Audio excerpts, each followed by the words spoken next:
டைனோசரையே முழுங்கின பாம்பை பத்தி கேள்விப்பட்டிருக்கீங்களா?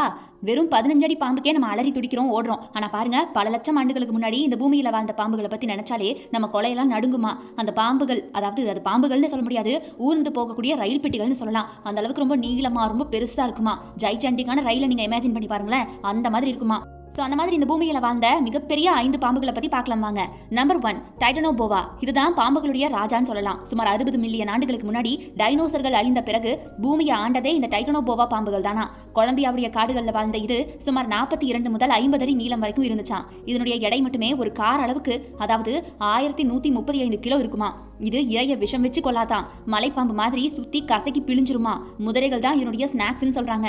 Number 2, Vasuki indicus. இது நம்ம இந்தியாவுடைய பெருமை அப்படின்னு சொல்லலாம். நம்ம இந்தியாவில் யாருமே பார்த்து அச்சப்படாமல் இருந்ததே இல்லையா அந்த பாம்பை.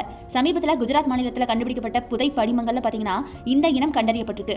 சிவபெருமானுடைய கழுத்தில் இருக்கக்கூடிய வாசுகி பாம்புடைய நினைவாக இதற்கு இந்த மாதிரியான வாசுகி இண்டிகஸ் அப்படிங்கிற பேர் வந்திருக்கு. இது கிட்டத்தட்ட டைட்டனோபோவாவுக்கு இணையான அளவில் சுமார் 36 முதல் 50 அடி வரைக்கும் வளர்ந்திருக்கலாம் அப்படின்னு கணிக்கப்பட்டிருக்கு.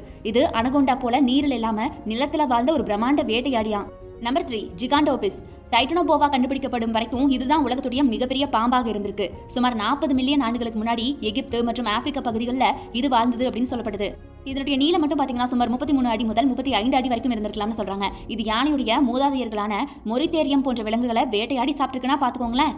நம்பர் 4, பெலியோபிஸ். பெலியோபிஸ் அப்படிங்கிறது நிலத்தில் மட்டுமில்ல, கடலிலையும் ராட்சசர்களாக வாழ்ந்தவங்க. அதான் பெலியோபிஸ் அப்படிங்கிற பேர் வந்திருக்கு. இது ஒரு பிரம்மாண்டமான கடல் பாம்பு. சுமார் 100 மில்லியன் ஆண்டுகளுக்கு முன்னாடி வாழ்ந்த இது கிட்டத்தட்ட 30 முதல் 40 அடி நீளம் வரைக்கும் வளர்ந்துச்சான். கடல்ல வாழக்கூடிய திமிங்கலங்களுடைய முன்னோடிகளையே இது வேட்டையாடி சாப்பிட்டுருக்கான். Number 5, green anaconda. இது பழங்கால பாம்பு இல்லைங்க, இன்னைக்கும் நம்ம கூட வாழ்ந்துகிட்டு இருக்கக்கூடிய ஒரு ராட்சசன். வரலாற்றில் வாழ்ந்த பாம்புகளோட ஒப்பிடும்போது இது கொஞ்சம் சின்னது அப்படின்னாலும் கூட இன்றைய தேதியில இதுதான் பாகுபலின்னு சொல்றாங்க. தென் அமெரிக்காவில் வாழக்கூடிய இது சுமார் 30 அடி நீளம் வரையும் 250 கிலோ எடை வரைக்கும் வளரக்கூடியது.